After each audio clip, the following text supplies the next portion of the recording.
All right, we're going to continue on with our sanitation talk, talking about barrel maintenance. Is how clean is your bunghole? This is really the filthiest place on an entire barrel.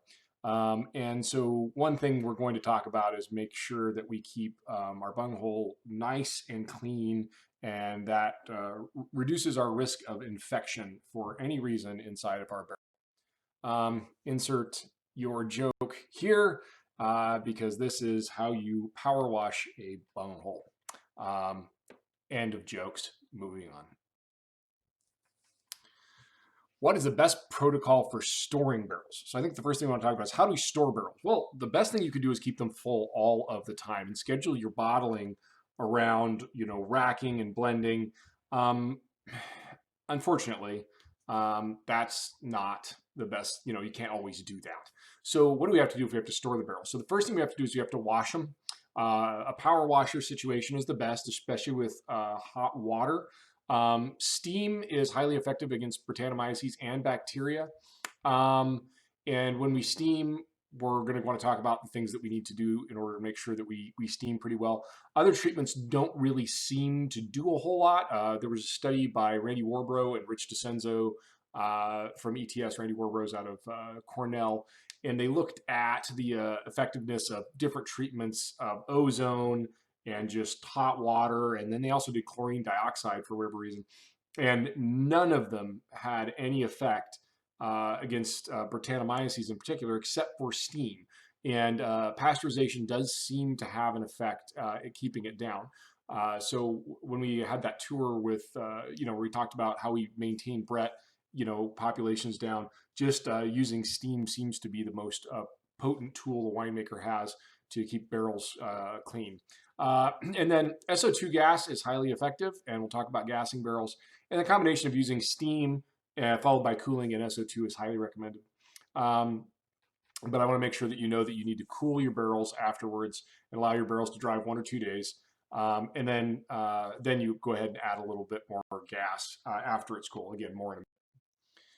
So cleaning barrels after you've racked clean sound wine. So these is when we're talking about like non infected barrels. And one of the things you want to do is if you do have an infected barrel, you have something that's going wrong, take that wine out and quarantine it. Get it away from the rest of the wine in your winery, and then quarantine that barrel. Get rid of it. If there's a problem in that barrel, it's going to come back. There's really no way to fully pasteurize a barrel unless you can somehow increase the temperature and steam it long enough to get it to close to 200 degrees all the way through the barrel itself, which in that case, then it would work. If you could manage to get the entire barrel stave up to maybe 150 degrees and hold it there for about an hour, that would be effective to pasteurize the barrel. So some sort of hot water circulation or something like that where you could literally pasteurize the barrel. But that's pretty hard to do. So first thing we're going to do, clean wine. Let's pretend the barrel's not infected. Empty the barrel of contents. Step 2, rinse barrel with hot, non-chlorinated water, best with a high pressure washer. You guys have all seen this done. And then step 3 is to go ahead and do some sort of sanitation step. Again, steam is ideal. Ozone probably doesn't do much, but it is a nice extra step just to take care of any surface bacteria, because ozone doesn't have the ability to penetrate really. But some people use it. If you do use ozone, you've got to wait 30, 40 minutes, if not 4 or 5 hours for that ozone to break down, or you have to rinse the barrel. And again, wait 20, 30 minutes after you rinse the barrel because ozone's a powerful oxidizer, and then you refill your barrel. So after you empty them and you're going to store them, same kind of thing. Go ahead and take it through the emptying process, wash the barrel, and again, sanitize with steam, and then let it cool, and then gas with sulfur dioxide. And there's a couple of ways to gas for gas barrels with sulfur dioxide. There are 2 ways to do it. The old school way is sulfur wicks, and the more modern way is with sulfur gas, and we'll talk about the advantages and disadvantages of both of those. Gassing with pure SO2 gas is really easy. Less than 10 seconds per barrel. You get a fairly measured dose, and there's no residual, like actual physical sulfur from wicks. Wicks can actually drip physical sulfur in the barrel. The disadvantages, if you want to call it that, you have to have a pesticide applicator permit. I think you even have to have the permit to purchase the gas. The gas and hoses itself are really expensive. Just a canister of gas is a couple $100, and the hoses and everything else to be non-corrosive and everything else costs a couple $100 as well, and they still tend to wear out. So because SO2 gas is so corrosive, SO2 gas is not worth messing around with. It's very toxic. You have to have special respirators and eye protection. It's really not fun stuff to play with. If you're going to gas, always gas outdoors, never gas inside. I mean, wherever you're at, just try and do it outside. Long-term exposure has all sorts of problems with it. So, make sure you got a good respirator, self-contained breathing apparatus, something along those lines to make sure that you're not really breathing this stuff in. And then before you use it, it's a really good idea to rinse with cold water because SO2 absorbs into cold water. So if you have a barrel that's been filled, it's a good idea with sulfur recently, and it's still got a strong odor, you'll want to rinse that out with water beforehand. Or in fact, you may give your wine a little SO2 addition. But the bigger issue is that you'll be standing there filling the barrel, probably won't be wearing your respirator, or maybe one of your cellar hands won't be wearing a respirator, and then they'll sit and breathe it in, and that can just really create an unpleasant situation for whoever. So now we're going to talk about gassing with SO2 wicks and discs. You can buy these pretty easily. They sell them at most local places. You can pick them up and buy them. And basically, you just light a disc on fire and you drop it into on a little hanger inside of the barrel and let it burn. It's pretty inexpensive. You do not need a pesticide license to do this. The downside is that if these drip in the barrel, and you'll end up with a really stinky ferment, and then that stinky ferment kind of can go on to create some sulfate compounds and other things like that. But that's also sort of a trick that can be used in some regions because that hydrogen sulfide, if you can get it to bind up the right way, kind of shows as a nice minerality in the wine. And some of the things that we've decided that are quote unquote minerality in wine are due to hydrogen sulfide based and sulfide based compounds. You still need to wear a respirator of some kind, some sort of scrubber. It's really slow. It takes a long time to set up a barrel and burn one wick at a time. Again, never perform this inside, especially because you're lighting things on fire. That should go without saying. And again, same kind of things is that long-term exposure to doing this is not really good for you. You don't want to be breathing sulfur dioxide gas on a regular basis. So SO2 has been around forever. It's highly dangerous in its gaseous form. It's an antimicrobial. It'll kill you too. But it's been approved since Roman times and still going. Actually, even Egyptian times, 4,000 years we've been using it, and we know that it works. An interesting idea that I had with a talk I had with a guy named David Ramey is he doesn't even wash his barrels, and he does all native ferments. What he does is he just dumps them out and then goes ahead and gasses right away in order to make sure that the wine barrels still have a really low pH to keep that gas in place. And then he only does a good power wash before he goes into them. Kind of an interesting thought, just throw it out there. Dave Ramey makes some good wine, so hard for me to go back on that. The other thing is we also want to let you know that using SO2 helps to release some of those lactones and things like that. So if you want to get some more caramel and things like that, using SO2 gas is really good. You can't use it on a stainless steel. As a matter of fact, it will pit it. So keep it away from stainless. It will eat through it. And then it's too hazardous in proper concentration to be a day-to-day sanitizer. So, where we see people using a peroxide, like a sodium percarbonate wash and cleaning and then rinse, and then citric and sulfur have been used for the longest time. It's not particularly effective as a sanitizer in that state. It's not strong enough. So we see the peroxides working a little bit better, and they're not as hazardous. So like peracetic acid is not as toxic as breathing SO2 all the time. It's a good, probably necessary part of an overall sanitation program, especially if you're having barrels. Using SO2 gas is going to be something that you're going to have to do. As an anecdote, thing you can do is dump a little tartaric acid in the bottom of a barrel, maybe about 10 grams, and then throw about 10 grams of potassium metabisulfite in there with a little bit of water and sort of shake that around a bit, and that'll release SO2 gas too. And you can gas a barrel in that way. It's not as good as either of the dry gas forms because you're leaving some liquid in the container. And a lot of times that doesn't get rinsed out all the way. but it is another route of action to get some gas in your barrels if you're, like a home winemaker or something. I wouldn't recommend it for production usage.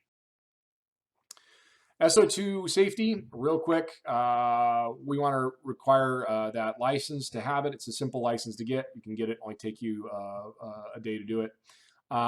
Importantly, when you breathe this in your lungs, it creates sulfuric acid and will burn you from the inside out. It hurts a lot. I've done it. I've been burned by it. Don't let it happen. So again, mask up, stay safe. So now we've got to the point where we stored our barrels and they've been sitting around for a while and they dry out. And so we want to talk about how you properly hydrate a barrel. And so you're seeing a technique here called heads and tails. And this is the best way to hydrate a barrel. So there's a couple ways to do it. Hydration option number one is cold water, high volume. Is just completely fill the barrel with cold chlorine-free water and let the barrel hydrate and soak for 24 to 48 hours. That's it. Check for leakage. It'll take a long time. Total hydration time is going to take you a couple of days. This is not going to be quick. So one of the things that I like to do personally, if I can, and we have time before vintage, is I really like to fill up our barrels with water. This isn't exactly the best usage of water, but fill them with water and then load them up with a little bit of acid and some SO2, maybe 40 or 50 grams of acid. Tartaric acid is good, and then SO2 and maybe 10 grams of SO2, 20 grams of SO2, something like that. Usually it's really high tech dosage, but going with something along the lines of a Dixie cup full of SO2 and a Dixie cup full of potassium metabisulfite, a Dixie cup full of tartaric acid. And that way we've got some pretty low pH sulfur water in the barrel, and that's keeping those barrels hydrated until when we need them. So when it's time to go ahead and use that barrel, you can empty that water out and rinse it real quick and go right to the barrel, and you'll have all your hydrated barrels. Not something you'll have to stop and take labor time for in the middle of vintage to hydrate barrels. Hydration option two, and this is pretty much the best way to do it, is to fill the barrel with 3 to 5 gallons of hot water, the hottest possible water you can get. Or if you have a steamer, you can just steam a barrel. And steaming a barrel is the fastest way to hydrate a barrel. But the thing to do is to lay the barrel up on either heads or tails, and so you put it up on its side, and you fill the head on the inside with hot water and the head on the outside with hot water. And the reason you want to do this is the driving force that kind of swells a barrel is the head. And so getting that head in place puts the pressure on the staves to go ahead and swell up. So this helps, and it goes a little bit faster, but still you're looking at 6 to 8 hours. So these are things you want to start the day before you're going to fill your barrels, because last thing you want to do is be sitting there on the crush pad at 9 o'clock at night trying to deal with a barrel that's not swollen yet. And so this is that idea of steaming your barrels. And the way you want to do that is you want to steam that barrel with really, really hot water and do the tails for 20 minutes. And you can hydrate a barrel in under an hour if you use steam. So this is why a lot of people have steamers. They're very effective tools to hydrate a barrel. The only thing I would like to point out when you do that is you are working with steam. Glove up, be safe. It's really dangerous stuff, and I've had steam burns. Just be careful with that. Next thing I want to move on to is basic barrel repair. And these are the tools that you need to have. You need to have a head puller, which is the thing that looks like a little piece of hoop, and that's what you can make it out of. And that's what you're going to use in order to hook the head and pull it into place. I've got some videos. I was going to go into detail, and I found these videos from Sowery that they posted online. They're 100 times better than I could ever do. So go ahead and watch them. They're linked up in Canvas. But I want to talk about the tools you need. And so you can buy a really expensive one of these. They'll cost you like $100, or you can make one for like nothing out of an old barrel hoop. I'm sure you all can figure out someplace to find them. The other thing you need is a really good sledgehammer or mallet, and then you need a driver. And these drivers are also really, really expensive, and they wear out really fast. What you can do is go get a metal chisel from any local hardware store, Home Depot, And then what you can do is just grind off the edge so that you have a little bit wider piece. So you get a good cold chisel and grind off the edge. And you can create a really fabulous driver for, um, 20 bucks instead of 150. And then you'll see my little bent pipe and you're like, what the heck do you need a bent pipe for? Well, when you can't get that head in place perfectly, you can take that pipe and you put it through the bunghole and then you pop the head from underneath and that'll help pop that head in place. So very effective way to do it. And we call that a bump, just to bump the head up into place, because you'll never, very rarely do you ever pull that head right in place perfectly and get the hoops set in time. So for basic barrel repair, a couple things. If you have a brand new barrel, just go ahead and call the barrel person who you bought it from. If you fill up a barrel and it's leaking all over the place, and it's new and you've done some hydration to it, but it's still leaking, like you've got some holes or some places that the barrel's just not sealing, call the barrel person that you bought it from, and they'll come out and fix it. Then also ask frequently if anybody has barrel repair kits. Hoard them if you can. They come with a lot of neat little tools and ways that you can repair your barrels. And then go ahead and see those links in Canvas for head removal, chine leaks, and head leaks. Will take you, I think they're only a few minutes each, but really, really good from Sorry Coopers. And that is it for basic barrel repair. We'll move on to tasting next.